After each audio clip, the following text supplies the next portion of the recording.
at the end of the Parshas both, this week's Parshas both. So at the end, we have the mitzvah of tefillin. So I figured it might be, it's a good idea maybe to spend a few minutes to discuss, some of the ideas about the mitzvah of tefillin. It's something that, hopefully we try to do every day. And it's a very, very significant mitzvah. It's a very important mitzvah. And so I think, just like with any mitzvah, the more you learn about it, the more you understand about what's happening when you do it, the easier it is to do, and the more motivated a person will be to do it. So let's take a few minutes to learn about tefillin. All right, so a few just taharas, a few different sort of questions or comments we can make about tefillin. The pasuk at the end of the parsha where it describes the mitzvah, it says v'haya la'os al yadcha v'l'totafos b'ninecha, right? That it should be a sign on your arm and an ornament between your eyes. So right off the bat, what's interesting is that the tefillin shel yad, we know that tefillin is comprised of two parts, right? You have the tefillin shel yad on your arm and tefillin shel rosh, the tefillin on your head. The tefillin of the arm is described as an os, as a sign. Other places in Chumash, it goes out of its way to say that it should be a sign for you. And because of that description of tefillin shel yad being your personal sign, so in halacha we have the idea that the tefillin shel rosh, the one that you wear on your head, everyone sees, right? You wear it on top, everyone can see it. There's no concept of covering it specifically. Whereas the tefillin shel yad, the one on your arm that's next to your heart, the concept is it should be a sign for you. And therefore the custom is to try to cover it with your sleeve, with your jacket, talus, whatever the case may be. So right out of the way, the question is why? Why the distinction? Why is the tefillin on the head open for everyone to see, and the tefillin shel yad only for you personally? Number one. Number two, other places where it describes these two mitzvahs, it says the following thing. We say in Shema, Ukshartam la'os al yadcha, v'hayu l'totafos b'ninecha. Tie it as a sign on your arm, and it should be as an ornament on your head. So the language is again, tie it on your arm, it should be on your head. So the question is, why the discrepancy? It should say, tie it on your arm, tie it on your head, or it should be on your arm, be on your head. Why tie it on your arm, more of an active, it's a description of doing an act, tie it on your arm, and it should be passively on your head. Why the difference? Either case, you have to do something, you have to put it on your arm, put it on your head. So why by tefillin shel yad, the tefillin of the arm, is described in the active, tie it, and the tefillin shel rosh, the tefillin of the head, it's described in the passive, it should be. That's another question. Another thing we have to ask is, how do we put on tefillin? What's the order of events, right? So first, the way is, I think most Jewish people do like this, is that you put the tefillin shel yad on your bicep, you tie it on the rest of your forearm, you stop there, and then you put on the tefillin shel rosh, and then you go back and finish the job of the tefillin shel yad on the rest of your hand. Right? That's the concept. Now, where is that coming from? So the truth is that's coming from the Arizal. The Arizal was the one that instituted that custom of putting on the tefillin shel yad all the way down till the palm of your hand and stop there, and then the tefillin shel rosh, and then go back to finish the job on your palm, on your fingers. Before the Arizal, the Rabbeinu Asher, the Rosh, for example, one of the great halachic authorities of Ashkenaz in the Middle Ages, so he wrote to say different. He said differently. He said, listen, the Gemara tells us that you're supposed to put on the tefillin shel yad first and then the tefillin shel rosh, but just do the basic minimum. Either do the whole thing and then do the tefillin shel rosh, right? Or just put on your bicep and then put on the tefillin shel rosh and finish it. But this institution of the Arizal, of doing almost all of the tefillin shel yad, right, and then doing the tefillin shel rosh, and then going back to finish the last little bit, what's the pshat? Doesn't seem to make much sense. Either finish the job of it. Again, the concept is either you should finish the tefillin shel yad completely first, or do what's the most minimum requirement, which is just the bicep. Why, if you're going past it anyway, why not finish the job? That's another question. One final question you could ask is, are these two parts of tefillin shel, tefillin shel rosh, are those two separate mitzvahs? Are they one mitzvah? So how do we deal with that? So the truth is, we know the halacha is, the Mishnah tells us in Menachos that if you just have one without the other, technically you could put them on, right? Let's say a guy just has the shel yad, doesn't have the shel rosh. So what does he do? Okay, you only have one, so you put on whatever you got. In other words, that indicates that it's two separate mitzvahs. Yet what's interesting, and that's in fact how the Rambam rules. The Rambam, in his counting of the 613, he counts Tefillin Shayat and Tefillin Shorosh, two separate mitzvahs.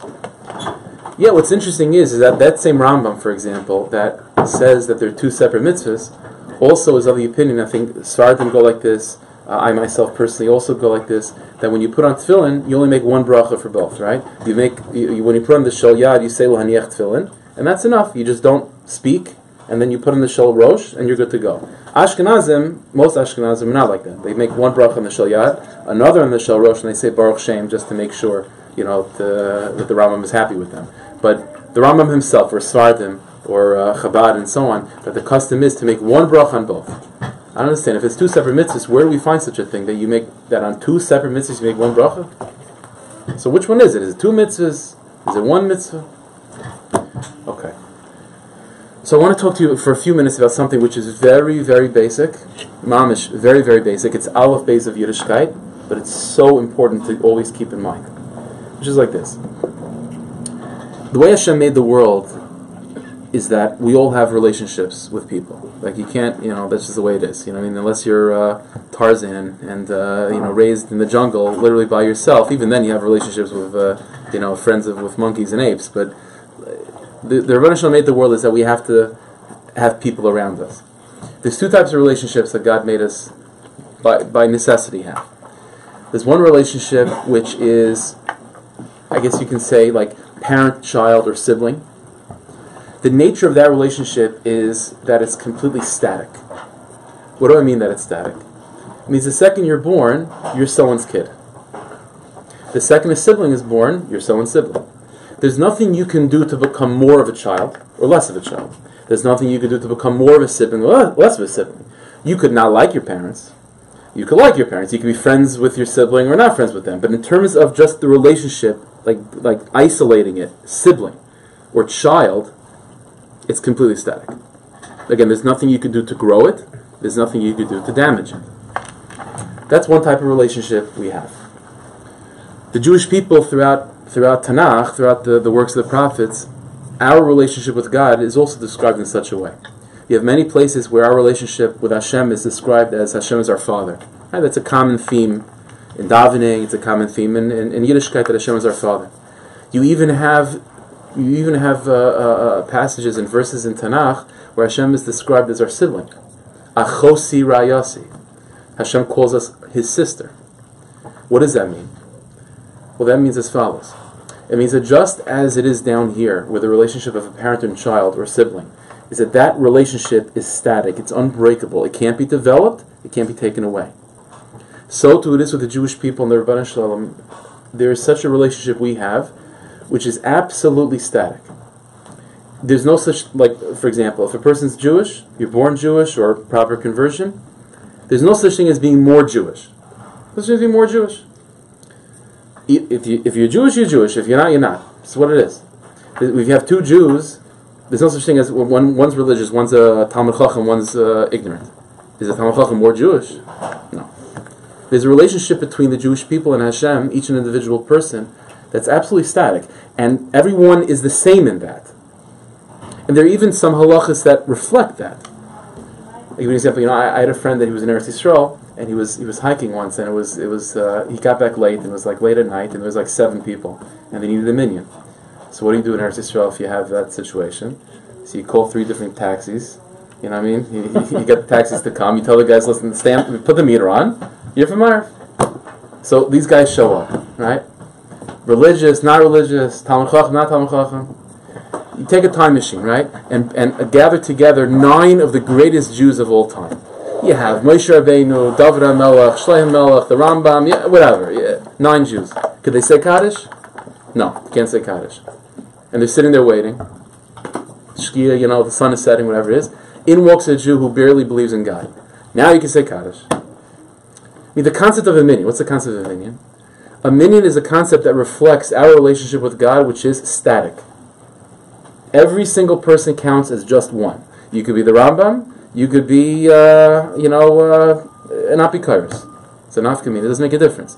That concept reflects this relationship that we have with God, which is absolutely static. There's nothing you can do about it. There's nothing you can do. You can be as holy as you possibly can be. You still only count as one in the minyan. That's it. That's one side of our relationship with God. That's absolutely vital to remember. But there's another side, there's another type of relationship. Hashem Yisbarach made the world another type of relationship, which is a relationship of, let's say, friends or a spouse. You're not born with friends. You're not born with a spouse. That's a relationship that you have to develop and cultivate. That's a relationship which is, by its very definition, not static. It can become greater. You can become closer friends, or closer, a husband and wife, or, God forbid, to the extent that it can grow, to that extent it could also shrink, God forbid. And a person you could cut ties with a friend. You can't cut ties with a sibling, again, in terms of being a sibling. Hashem Yisbarach with the Jewish people is also called our friend. Man achai v'rayai, a brother and also a friend. The entire book of Song of Songs, Shir Shirim, is a description of our relationship with God as a husband and wife. Which means that at the same time there is this static, unbreakable, universal, equal relationship that every single Jew has with God, is that we are Jews, and that's basically it. And we all count as just one in a million. There's another side to our relationship with God, which is that God put us in this world for one single purpose, which is to build a relationship with Him. Hashem doesn't want us just to be siblings. Hashem wants us also to be friends. By the way, it's interesting, in Shemona Esrei, the first bracha of Shemona Esrei is always important, right? That's the most important bracha. How does that bracha end? So, Baruch Atah Hashem, Magen Avraham, the one that protects, the shield of Avraham Avinu. There's another personality there's another blessing that's also described as Magen something. And what's that? Magen David, right? By the Haftorah, every Shabbos, one of the brachas that we say after the Haftorah is Magen David. What does it mean? What's the difference between Magen Avraham and Magen David? Magen Avraham means, when we describe Hashem as the protector of Avraham Avinu, it means that Hashem protects that static relationship that we have with God. That there's nothing in the universe that can happen to undermine that relationship. There's nothing you can do to become not Jewish. It is what it is. And most people, when they think of that, they think of that as it means that I can't opt out. And the obligations and the responsibilities. But it also means something beautiful. It means that inherent connection, that love that God has for His children and for His siblings, is also unbreakable. That's Magen Avraham. What's Magen David? Whereas Avraham Avinu is the person that we all come from, we all share in common. So Avraham Avinu represents that static relationship that we all share, and there's nothing one person has more than the other. David HaMelech represents all of us as individuals. In terms of our relationship with Hashem as a friend or as a spouse, that's very individualistic. It's custom made for you. The Rebbeinu Shalom put each and every one of us in our particular situations in life, with our particular background, our particular talents, for one singular purpose, for us to take our specific talents and our specific background and to cultivate a relationship from that. That's what Hashem wants. How old was Avraham Avinu when he found God? So there's different opinions, right? Some opinions that he was 3, which is hard to imagine, right? But another opinion is that he was 48. Which means that he went, 48 is already, it's a lot of experience in life, yeah? It means for 48 years, Avraham Avinu was just, it was hard to say he was just a guy, but he was, he was part of the pagan culture. I'm sure he was always a seeker and so on, but Chazal say in the Medrash that towards the end of Avraham Avinu's life, he was thinking in himself that he wanted to just forget about his past. He was ashamed of it, he was embarrassed, he wanted to forget. So Hashem Yisbarach, read his mind, and Hashem Yisbarach told him the following pasuk. Hashem said, "L'cha tal yaldusach." I want you to hold on to the dew of your youth. What does that mean?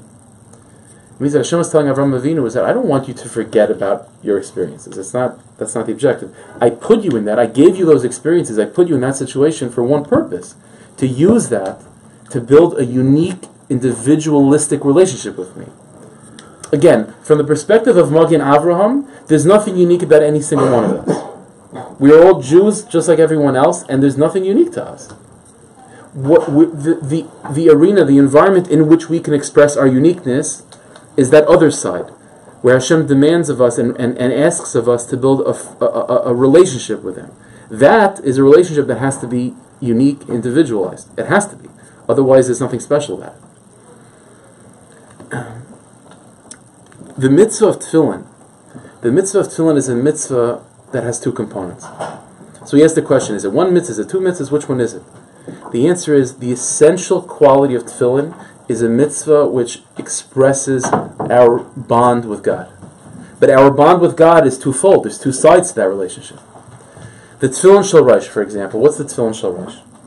The tefillin shel rosh, as I said in the beginning, tefillin shel rosh is that side of tefillin that everyone wears out in the open that we all see. It's not personalized.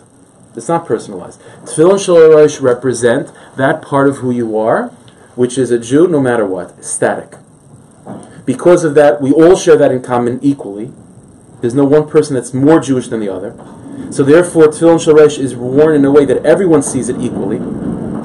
Number two, the description of tefillin shel rosh is what? Is v'hayu l'tatefos b'neinecha. It should just be on your head. It's passive. Again, there's nothing you can do to build it. There's nothing you can do to destroy it. It is what it is. You're born Jewish, Azayis does. That's it. But that's one side of tefillin. The other side of our relationship is tefillin shel yad. What's tefillin shel yad? Whereas tefillin shel rosh, the tefillin of the head means the relationship that we have with God, which is static and concrete and immovable and not individualized. The tefillin shel yad represents our relationship with God, which is something that's completely malleable. The demand that Hashem has for us to build a friendship with Him, a personal relationship with Him. That's what the tefillin shel yad represents. Because of that, the tefillin shel yad, therefore the pasuk says, "V'hayu l'chol," it should be personal to you. The tefillin shel rosh on the head, everyone sees because we all share that in common. The tefillin shel yad is specifically worn and you cover with your sleeve, with your jacket or something. Why? Because it's personal. It's your own personal background, your own personal talents, your own personal perspective. It's your personal relationship with God. And that's why the description of that mitzvah is ukashartem, an action, tie it. Whereas the tefillin shel rosh is passive, it should just be. What's the difference? We asked the question, right? It says tie it on your arm, which is active, and it should be on your head. The reason is because the relationship of the tefillin shel yad, that's something that's up to you to build. So therefore the mitzvah is to tie it, it's an action. Whereas the tefillin shel rosh is reflecting the relationship that just is. And therefore the mitzvah is v'hayu. You know, it's interesting, when Avram Avinu, you find this, maybe I mentioned this once before, I don't remember, but Avram Avinu, when he first went to Egypt, right, so he as he's about to go to Egypt, and he's afraid about the Egyptians, the culture over there, so he turns to his wife, right, and he says to his wife, Sari Imenu, Imri na achaisia, please say that you're my sister. Okay, simply why? So Avram Avinu explains, because of, you're attractive, and if they think you're my wife, they're going to kill me and take you. So it's not good for any of us. So say that you're my sister, and we'll survive. Okay, it backfires. Right, it backfires. Sarah's taken, and Parshas insulted by the fact that Avram Avinu, plays this trick. Okay, so you would think, listen, Avram Avinu got the point, right? A little bit later, he now finds himself with another famine. He has to now travel to the land of the Plishtim, to Avimelech. Same thing. He turns to his wife, say that you're my sister. Backfires again. Avimelech figures out what's going on. He's all upset. So you think, okay, fine, twice. You know what I mean? Finally, then you learn a lesson. A couple parshas later, Yitzchak is with his wife Rivka. Also finds himself in a dangerous situation. Has to travel to the land of the Plishtim. Turns to Rivka and says, "Say you're my sister," and it backfires again. Why aren't they getting the point? What is this thing of turning to your wife and saying you're my sister? So you know what the Ishbitzer said? The Ishbitzer said a profound idea. He said that when Avram and Yitzchak are doing this, they're not just talking to their wives. Everything they did was establishing a truth in the spiritual reality. When Avram Avinu was turning to his wife, or Yitzchak is turning to his wife and saying, "I'm about to go into a dark place. Say that you're my sister." What it means is, Avram Avinu and Yitzchak are telling each and every one of us that when times are good, when things are healthy and well, when you're in an Eretz Yisrael environment, so to speak, then you have the luxury of looking at God and looking at God as your wife. In other words, you could focus on that side of your relationship which is malleable, which is developed, which can be developed. On the other hand, it can be broken. But Avram and Yitzchak are telling us, but what happens when you go to Egypt? What happens when you go to Egypt and you find yourself in a situation where you don't have the inner strength to deal with the possibility of destroying that relationship, Sometimes there's a phenomenon where the fear of failure is so great that it paralyzes a person from even trying to move. When you're in Eretz Yisrael and you're confident and you're well and things are going well and you feel like you have spiritual energy and strength, then fine. And gesundheit, hey, recognize Hashem as your wife. Because you're not, because you're pretty confident that the relationship is not going to fall apart. You're in Eretz Yisrael, things are good. But if you go to Egypt, if you still only think of God as a wife, in an Egyptian situation, you're not going to want to deal with it. Because the fear of losing that relationship is too great. And therefore you're going to be paralyzed of just not doing anything. There's a story they say about Reb Zusha from Manipali, the great Reb Zusha, the brother of the Rebbe Melech, that there was once a story where they were young and they were still learning under the Mezritcher Maggid, the Maggid of Mezrich. And the Maggid was about to give a shir, and Reb Zusha wasn't there, which was uncommon. So the Rebbe sent, I think it was the Balatani, he sent the Balatani to go look for Zusha. So the Balatani goes to the doorman or whatever, knocks on the door, opens the door, and he sees that Zusha is sitting there under the blanket. His mouth is shaking. So he says, Zusha, what's wrong? He said, I'll tell you the truth. I woke up in the morning and I started saying, Moida Ani. And I said, Moida Ani l'fenecha. I thank you. And Zusha said, and I started thinking, who am I? And who's you? Right? And the more I thought about who I am and who you is, the more panic-stricken I was, and I can't face the day. There is such a phenomenon where a Jew is so overwhelmed by the possibility of losing that relationship and making the mistake that you're not even willing to put in the effort of trying. Like very often there's such a phenomenon that the Yetzer Hara, the Chassidish Sfarim tell us that sometimes the Yetzer Hara's strategy is not to get you to sin. It's to get you to sin and then completely be overwhelmed by guilt and fear because of that sin. And that's really what it wanted at the end. So Avram and Yitzchak turn to their wives and say, as they go into Egypt, say you're my sister. Say you're my sister.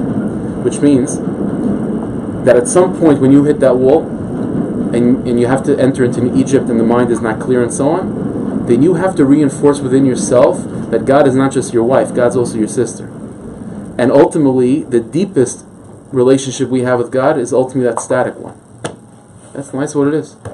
And and people think that thinking about that will just give you an excuse to do whatever you want. It's the opposite. That's the safety net. That's the security blanket that you have in order to face Egypt head on.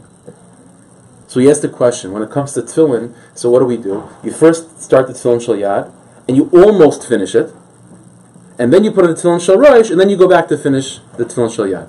Yes, the question was, it doesn't make any sense. Either finish the job completely, and then do the tefillin shel rosh, or do the basic minimum of just the bicep, and then go to the tefillin shel rosh. What is this business of doing it almost completely? The Arizal established that. The answer is that when you start off enthusiastic, you start off confident, everything's gewaldic, you're in Eretz Yisrael. So, tefillin shel yad, you start building that relationship, you think of God as your relationship with God, you think of as one that is about growing and about developing. And you're not really concerned about messing up because you're in a good place. But at some point, Hashem Yisbrach tells Avram Avinu, go to Egypt.